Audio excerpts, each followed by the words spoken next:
মহারাজ, দেখতে দেখতে একটা বছর চলে গেল। বলুন।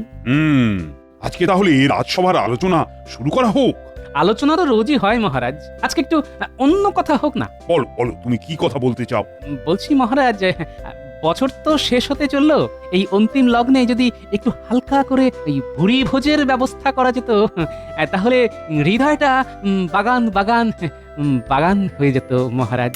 ও, এই ব্যাপার। কালকেই তোমাদের সকলের রাজবাড়িতে মধ্যাহ্ন ভোজনে নিমন্ত্রণ রইল। কতদিন পরে রাজবাড়িতে ভোজ খাবো। হ্যাঁ, সেই আনন্দে আজকে থেকে উপোস করা শুরু করে দাও। দেখুন মন্ত্রী মশাই, আমি আপনার মতো শুটকো নই যে ভোজ খাওয়ার জন্য আমাকে আগের দিন উপোস করতে হবে। আমি সব খাওয়ার পরেও যা খেতে পারবো আপনি 3 দিনে তা শেষ করতে পারবেন না, বুঝলেন? তোমাদের এই সাপে নেউলে ঝগড়াঝাটি বন্ধ করো তো। মহারাজ, সাপটাকে আর নেউলটাকে শুনি। আপনি তো সাপ মন্ত্রী মশাই, পুরো বিষাক্ত একটি ব্যক্তি। এটা কিন্তু খুব খারাপ হচ্ছে। তোমরা থামো না বাবা। আজকের মতো রাজসভা এখানেই শেষ। সবাই আনন্দ করে খাও, কেউ কিন্তু লজ্জা পাবে না। হ্যাঁ মহারাজ, নিশ্চয়ই নিশ্চয়ই। খাওয়াতে লজ্জা কিসের? বাঁচার জন্য খাওয়া আর খাওয়ার জন্য বাঁচা। অসাধারণ রান্না হয়েছে কিন্তু। হ্যাঁ, তবে তবে আমার মনে হচ্ছে আমাদের আমাদের মন্ত্রী মশাইয়ের এই খাবার পছন্দ হচ্ছে না। কেন কেন কেন পছন্দ হবে না কেন? কারণ সাপের জন্য তো দুধ কলা দরকার। গোপাল, গোপাল, আর রাগিও না, খাও তো। ঠিক হয়েছে। মিষ্টি দি। আরে ওরকম গুনে গুনে দেওয়ার তো কিছু নেই, একেবারে বালতিটাই বসিয়ে দাও না। পুরো বালতি? হ্যাঁ, এরপরে আরো লাগলে চেয়ে নেব। ঠিক আছে, কিন্তু আপনাদের সকলের ভোজের জন্য তো এই 1 বালতি মিষ্টি আনা হয়েছে। এ কি গোপাল, তুমি একা সব মিষ্টি খেয়ে নেবে? আমরা খাবো না? আপনারা কেউ খেলেন কি না খেলেন সেটা দেখি আমার কি। মহারাজ ভালোবেসে অতিথি আপ্যায়ন করে আমাদের খাওয়াচ্ছেন, তাই খাচ্ছি। ও মহারাজ, গোপালকে কিছু বলুন, ওর জন্য তো আপনিও একটা মিষ্টি ভাগে পাবেন না। ও গোপাল, এ কি করছো? আরে সব মিষ্টি যে একাই খেয়ে নিচ্ছ। কিছু কিছু করার নেই মহারাজ, আপনি ভালোবেসে খাওয়াচ্ছেন, আমি ভালোবেসে খাচ্ছি। আমরা কি মিষ্টি পাবো না? পাবো না আমরা মিষ্টি? মহারাজ যদি আরো মিষ্টি আনান তাহলে পাবেন। হ্যাঁ, আমি তো নিরামিষ খেলাম, কিন্তু শেষ পাতে একটু মিষ্টি মুখ হবে না? মহারাজ, এই মুহূর্তে আপনি গোপালের আজকের পর মিষ্টি খাওয়ার সব রাস্তা বন্ধ করে দিন। হ্যাঁ মহারাজ, এটাই করুন। একজনের জন্য আমরা সবাই কষ্ট পাচ্ছি, তাই আমিও চাই গোপালও কষ্ট পাক। মলোজা, আমি খাচ্ছি, মহারাজ খাওয়াচ্ছেন তাই খাচ্ছি। মহারাজের নিজের বোঝা উচিত ছিল যে আমি একটু বেশি খাই, তাই সেই মতন আয়োজন করার দরকার ছিল। তুমি যে নেউল থেকে একেবারে রাক্ষস হয়ে যাবে তা তো জানতাম না। মহারাজ, আপনি এই মুহূর্তে গোপালের মিষ্টি খাওয়ার রাস্তা বন্ধ করে দিন। হ্যাঁ ঠিক আছে, আমি এই মুহূর্ত থেকে ঘোষণা করলাম, আজকে থেকে গোপালকে কেউ মিষ্টি খাবার যেন না দেয়, আর যে দেবে তাকেই দণ্ড দেওয়া হবে। মহারাজ, শুধু এখানে না, একেবারে ঘেরা পিটিয়ে সারা রাজ্যে জানিয়ে দিন, কারণ গোপাল যা চালাক লোক, তাতে ও নিশ্চয়ই কাউকে পটিয়ে পাঠিয়ে মিষ্টি খেয়ে নেবে। হ্যাঁ মন্ত্রী, ঠিক বলেছো। আমি এক্ষুনি ঘোষককে দিয়ে বলা করাচ্ছি।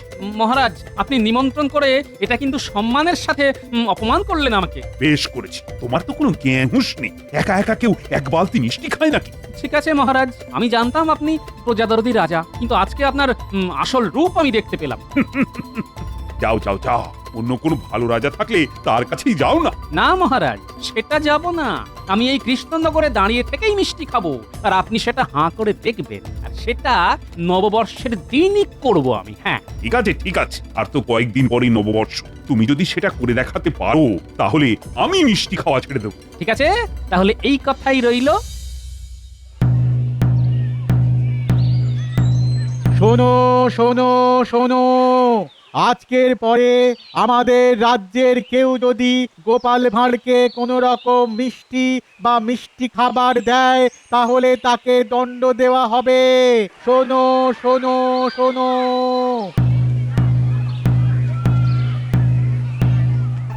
এই যে নেউল, আমার ছোলটা কেমন লাগলো? ঠিক আছে ঠিক আছে, দেখে নেব, আমিও আপনাকে দেখে নেব। সবার দিন আসে, বুঝলেন? ঠিক আছে, এবছরের দিন তো ফুরিয়ে এলো, এবার দেখবো কি করতে পারো। দেখুন, বড় বড় সাগর পেরিয়ে এলাম, আর এখন যেটা করতে হবে সেটা তো আমার কাছে ছোট পুকুর। ঠিক আছে, বাধা পেরানো তোমার কাছে ছোট পুকুর না মহাসাগর সেটা সময়ই কথা বলবে। আর হ্যাঁ, তুমি যদি ভাবো তোমার বাড়িতে আগে থেকেই কিনে আনা মিষ্টি বা চিনি কিছু একটা নিয়ে এসে আমার সামনে খাবে, সেটাও কিন্তু চলবে না। যা খাবে সেটা অন্য কোনো ব্যক্তির কাছ থেকে কিনে বা নিয়ে খেতে হবে। ঠিক আছে মহারাজ, তাই হবে।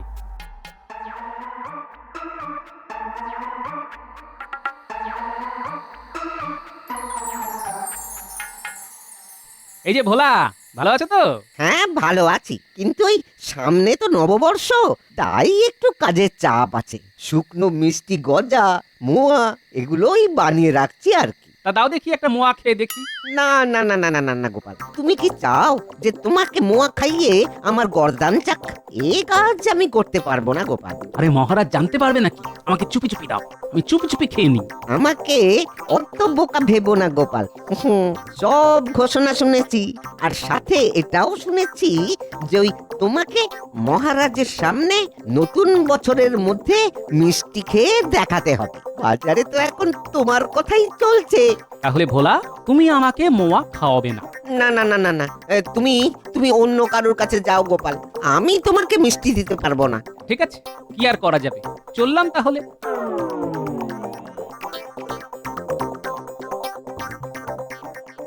মিষ্টি চিনি তো আখের রস থেকেই তৈরি হয়, তাহলে যাই দেখি ব্যাটার কাছ থেকে আখের রস চেয়ে দেখি। এই যে ভাই, এক ভাঁড় আখের রস দাও তো। না গোপাল দাদা, তোমাকে নিম পাতার রস দিতে পারবো, কিন্তু আখের রস দিতে পারবো না। কেন? আখের রসে আবার কি হলো? তোমাকে মিষ্টি দেওয়া বারণ। আখের রস থেকেই তো চিনি তৈরি হয়, আখের গুড় তৈরি হয়, তাহলে তোমাকে আখের রস দেবো কেন? কেন? আমি তো তোমার কাছে চিনি বা গুড় চাইছি না। তাতে কি, আখের রস তো আর তেতো নোনতা আবার টক খাওয়ার নয় যে তোমাকে দেবো। ঠিক আছে ঠিক আছে, সব দেখছি চালাক হয়ে গেছে। হ্যাঁ, এখন আমি বোকা হয়ে গেছি।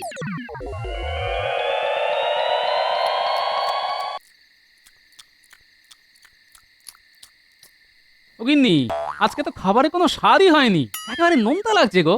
ওই স্বাদ কি করে হবে বলো? স্বাদের জন্য যেটুকু মিষ্টি দিতাম গো তরকারিতে, মহারাজের রাজ্য জুড়ে হুকুম জারি হওয়ার পরে সেটুকু দিতে পারছি না।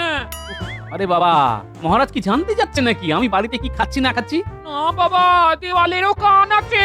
মহারাজ যদি কাউকে গুপ্তচর পাঠিয়ে রাখে তাহলে আমাকে ধরে নিয়ে যাবে। দূর চাই, ভালো লাগে না।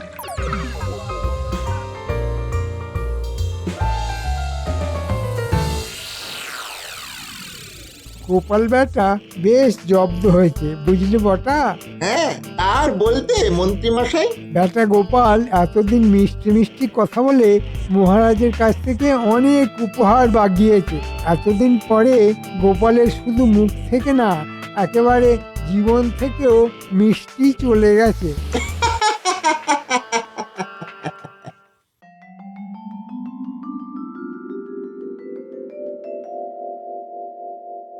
তা গোপাল, কেমন আছো বলো? জীবনটা একেবারে পানসে হয়ে গেছে মহারাজ। এবার ঠেলা বুঝছো তো?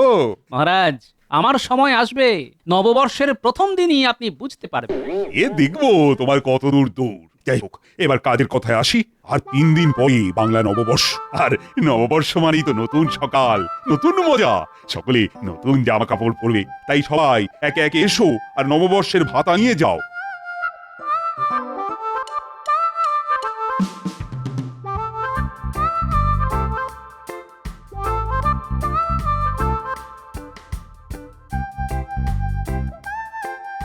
আচ্ছা, আর একটা কথা, প্রত্যেক বছরের মতো এবছরেও রাজবাড়িতে নববর্ষের দিন সকালবেলা পুজো হবে। পণ্ডিত, তোমাকে নিষ্ঠা ভরে পুজো করতে হবে। আর সেনাপতি, তুমি কলা গাছ নিয়ে এসে রাজবাড়ির দরজার সামনে বসাবে। আর হ্যাঁ, সবাইকে কিন্তু পুজোর কাজ করতে হবে। পুজোর পরে প্রসাদের বন্দোবস্ত থাকবে তো?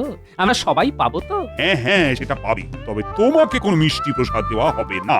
খিচুড়ি, তরকারি এসব পাবে।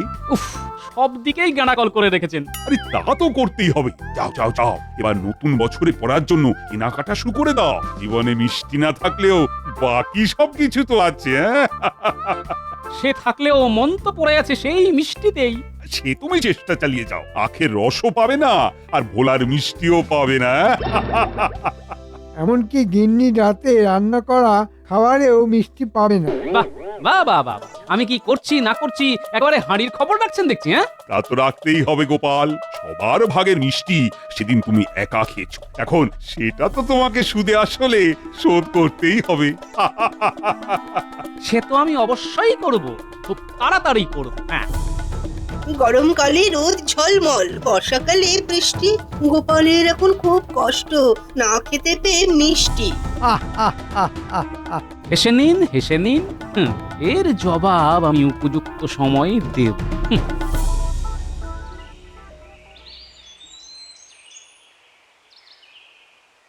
ঠিক আছে, আমার নামও গোপাল ভাঁড়, এবার আমিও মজা দেখাবো। দেখি যাই, বাচ্চাদের কাছে যাই। কিরে ন্যাপলা, গুলটে, পুঁটি, টাপা, পুচকে? বলো দাদু, বলো, ভালো আছো তো? খবর কি? হ্যাঁ, তা আছি। তা তোদের নতুন বছরে নতুন জামা হয়েছে? কিভাবে হবে বলো দাদু, পূজোর সময় বাবা যেটা কিনে দেয় সেটাই নতুন বছরে পরি। আচ্ছা ঠিক আছে ঠিক আছে, পরশু তো বাংলা নববর্ষ, আমি তোদের সবাইকে নতুন বছরে পরার জন্য নতুন জামা কাপড় কিনে দেবো। হ্যাঁ, কি মজা কি মজা, দাদু আমাদের নতুন জামা কিনে দেবে, কি মজা কি মজা কি মজা। শোন, তোরা কালকে সকাল সকাল আমার বাড়ি চলে আসবি, আমি তোদেরকে নিয়ে জামা কাপড় কিনতে যাব। আচ্ছা দাদু, সকাল সকাল চলে যাব।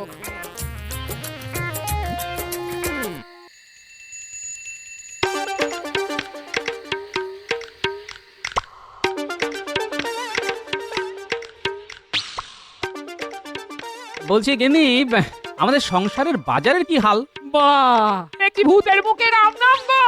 তুমি হঠাৎ বাজারের কথা জিজ্ঞেস করছো? হ্যাঁ, হ্যাঁ, তোমায় নিয়ে তো সংসার পেতেছি, আমার তো একটা দায়িত্ব আছে নাকি? যাই হোক, বলো বাজারের হাল কি বলো? সবজি মুদিখানা সবকিছু আছে তো? এই বাজার মোটামুটি আছে, একটু কয়েক কেজি আলু আর পটল এনো, কাঁচা লঙ্কা এনো। হ্যাঁ, আর ওদিকে মুদিখানায় মাস কাবারই সব জিনিসই লাগবে। হ্যাঁ, মাস তো শেষ হতে চললো, বুঝতেই পারছো। ঠিক আছে, তুমি আমাকে একে একে বলতে থাকো কেমন? আমি ছোট ছোট চিরকুটে আলাদা আলাদা করে লিখে ফেলি। এই লেখো লেখো, মুগ ডাল 1 কেজি, মসুর ডাল কেজি 2, হলুদ, নুন, জিরে, কালো জিরে, পোস্ত, 5 ফোড়ন। হ্যাঁ, বাবা, এটা সংসার না বিয়ে বাড়ির বাজার? এতে হাঁপিয়ে গেলে? না না, হাঁপাইনি তো হাঁপাইনি তো, যত বলবে ততই আমার লাভ গিন্নি। ঠিক আছে, অত লাভ লোকসান দেখিও না তো, এইসব নিয়ে আসবে কিন্তু। হ্যাঁ, ঠিক আছে ঠিক আছে।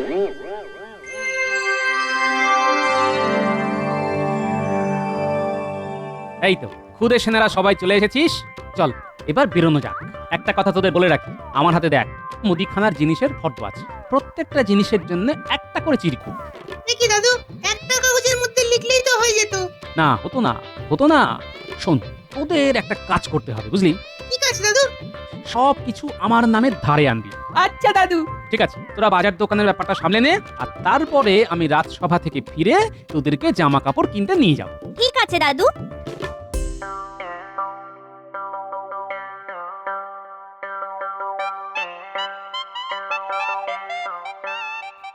কাকু, 1 কেজি মুগ ডাল দাও তো, গোপাল দাদু পাঠালো।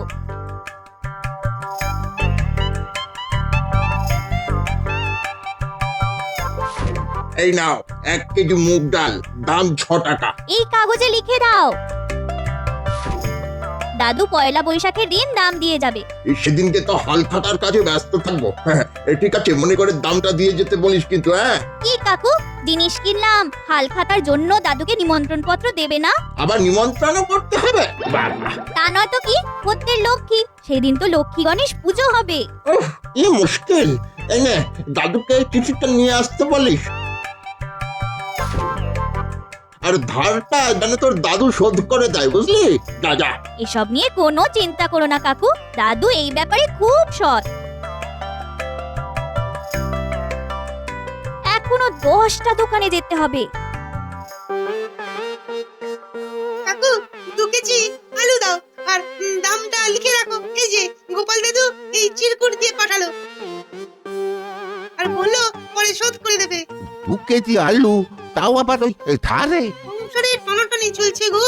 নতুন বছরের আগে যে রাজসভা থেকে ভাতা পায় সেটা দিয়ে ঠিক শোধ করে দেবে। ঠিক আছে, অন্তত ওই হাল খাতার দিন শোধ করে দিতে বলিস, নইলে ওই পুরানো বছরের ধার নতুন বছরেও বয়ে বেড়াতে হবে। এ নিয়ে তুমি চিন্তা করো না, দাদুর নামে একটা ওই নিমন্ত্রণ পত্র দাও দেখি। হ্যাঁ, দাদু ঠিক শোধ করে দেবে।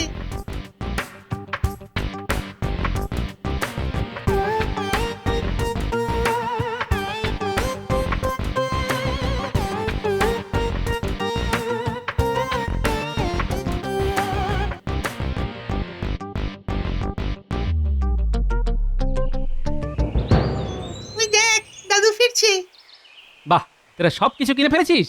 হ্যাঁ দাদু, দোকান বাজার মিলিয়ে মোট 31টা দোকান, সব দোকান থেকে তোমার নামে ধরে নিয়ে এসেছি। আর এই নাও 31টা নিমন্ত্রণ পত্র। সাবাস সাবাস, এটাই তো চেয়েছিলাম। এবার জমবে খেলা। চলো দাদু, এবার আমরা আমাদের জামা কাপড় কিনে নিয়ে আসি। হ্যাঁ হ্যাঁ, চল চল, এই 5টাও ধারে কিন্তু, আর সাথে নিমন্ত্রণ পত্র নিয়ে আসবো। হ্যাঁ হ্যাঁ, চলো দাদু।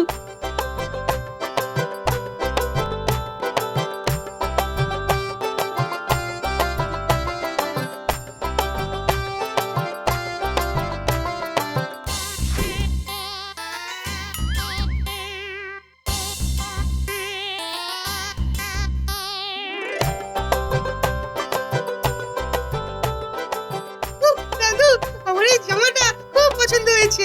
আমার শাড়িটাও বেশ পছন্দ হয়েছে। ঠিক আছে, এবার শুধু পয়লা বৈশাখের সকালবেলা তোরা বড় বড় ঝুড়ি নিয়ে চলে আসবি, তারপরে হবে মজা। আচ্ছা দাদু। দাদু।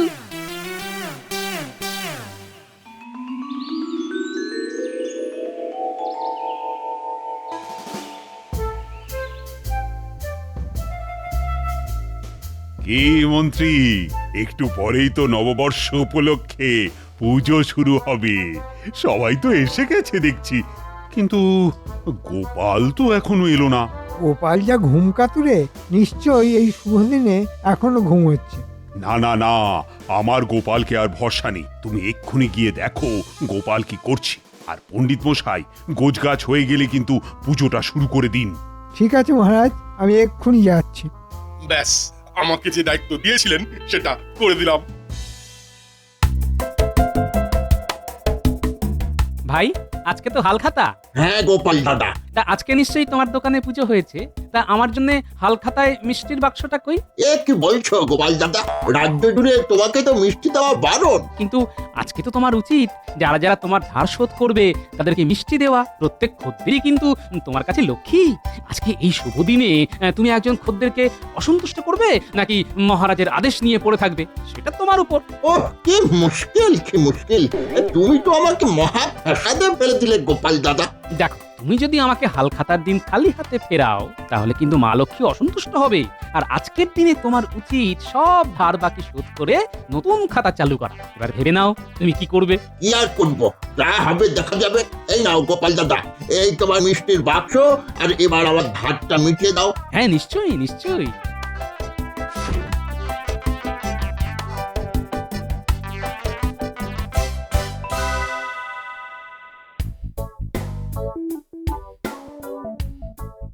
ভাই, আজকে তো হালখাতা। হ্যাঁ গোপাল দাদা। তা আজকে নিশ্চয়ই তোমার দোকানে পুজো হয়েছে। তা আমার জন্য হালখাতায় মিষ্টির বাক্সটা কই? এ কি বলছো গোপাল দাদা? সবাইকে দিতে পারবো, কিন্তু তোমাকে তো পারবো না। দেখো দেখো, তুমি যদি আমাকে হালখাতার দিন খালি হাতে ফেরাও তাহলে কিন্তু মা লক্ষ্মী অসন্তুষ্ট হবে। আর আজকের দিনে তোমার উচিত সব ধার বাকি শোধ করে নতুন খাতা চালু করা। এবার ভেবে নাও তুমি কি করবে। কি আর করব, যা হবে দেখা যাবে। এই নাও। হ্যাঁ, নিশ্চয়ই নিশ্চয়ই।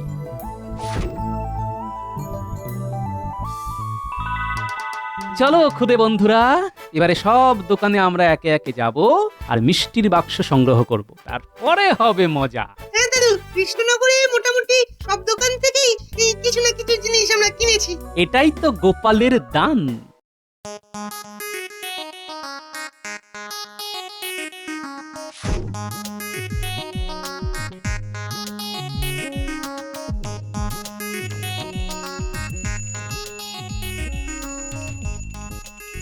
এই যে গোপাল, নতুন বছরের প্রথম দিনেও দেরি। কি করব মহারাজ, সব দোকানে মিষ্টি নিতে নিতে দেরি হয়ে গেল যে। মিষ্টি নিতে দেরি হয়ে গেল মানে? আর তোমাকে কে মিষ্টি আবার দিল? কে দেয়নি সেটা জিজ্ঞেস করুন মহারাজ। আমার উপর আপনার মিষ্টি বিরোধ হুকুম জারি হওয়ার পরে আমি সব দোকানে ধার করে জিনিসপত্র কিনি। আর আজকে তো হালখাতা, নববর্ষের প্রথম দিন। হ্যাঁ, তাতে কি হয়েছে? জানেন না, আজকে ধার শোধ করলে সমস্ত দোকানদার তাদের খদ্দেরকে মিষ্টি মুখ করাতে বাধ্য। তাই সব দোকানে গিয়ে ধার মিটিয়ে মিষ্টির বাক্স নিয়ে এলাম। সকাল থেকে এই করতে গিয়ে দেরি হয়ে গেল আর কি মহারাজ। মহারাজ, আপনার কিন্তু এখন উচিত দোকানদারদের বন্দি করা। কাকে ছেড়ে কাকে বন্দি করবেন মহারাজ? ওই রে বাচ্চারা, আয় এদিকে। এই নাও দাদু। দেখুন মহারাজ, কতগুলো মিষ্টির বাক্স। তাহলে বুঝুন কতগুলো দোকানদার এবার বলুন, আপনি যদি সবাইকে বন্দি করেন তাহলে কৃষ্ণনগরের সকল প্রজা না খেতে পেয়ে মরবে মহারাজ। আপনি নিশ্চয়ই সেটা করবেন না। ও গোপাল, এ তো তুমি আমাকে ধর্ম সংকটে ফেলে দিলে। এবার এবার আমি কি করব? আমাকে ক্ষমা করো গোপাল। আমি তোমার ওপর থেকে সব ফরমান, মিষ্টি বিরোধ আদেশ সব তুলে নিলাম। ঠিক আছে মহারাজ, কিন্তু কথা অনুযায়ী আপনার তো তাহলে আজকে থেকে মিষ্টি খাওয়া বন্ধ। ওরে বাবারে, এ কি করে সম্ভব? মিষ্টি ছাড়া আমি তো থাকতেই পারবো না। কিন্তু আপনার কথা তো এভাবে ফেলতে পারেন না মহারাজ। আপনি এক কাজ করুন, যেহেতু আমার বিরুদ্ধে মন্ত্রীমশাই আপনাকে উস্কেছিলেন, তাই আজ থেকে মন্ত্রীমশাইয়ের মিষ্টি খাওয়া বন্ধ করে দিন। হ্যাঁ, ঠিক বলেছো মন্ত্রী, আজকে থেকে তোমার মিষ্টি খাওয়া বন্ধ। মরে যাব, এরকম করবেন না। মহারাজ, এত মিষ্টির বাক্স, এত মিষ্টি তো আমি একা খেতে পারবো না। তাই চলুন আমরা সবাই মিলে ভাগাভাগি করে মিষ্টি খাওয়া শুরু করি। হ্যাঁ গোপাল, চল শুরু করে দিই নববর্ষের মিষ্টি মুখ। শুধু মন্ত্রী মশাইয়ের জন্য নিম পাতা আর উচ্ছে আনিয়ে দিন, কারণ ওনার তো আজ থেকে মিষ্টি খাওয়া বারণ। মারবেন না, মরে যাব।